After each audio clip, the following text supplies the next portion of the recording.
Did you know na ang isang 500 piso na bounce check ay pwedeng maging 50,000 piso na multa plus kulungan pa? Ito ang nangyari kay Maria. Nag-issue siya ng check worth 500 lang para sa groceries. Pero kulang ang funds sa account niya. Akala niya bayad lang ng penalty sa bangko. Tapos na. Mali. Ang hindi niya alam, may batas na tinatawag na BP-22 or Bouncing Checks Law. Ito ay criminal offense, hindi lang civil case. Nang na-file ang kaso, naging respondent siya sa estafa. Ang penalty? 2 beses ang amount ng check.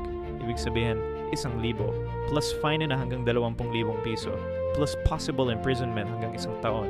Pero hindi dito nagtapos. Ang legal fees, court appearances at stress, umabot ng 50,000 ang total gastos niya.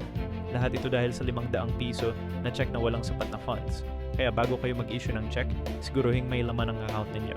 Kasi sa Pilipinas, bounce check equals criminal case, hindi joke.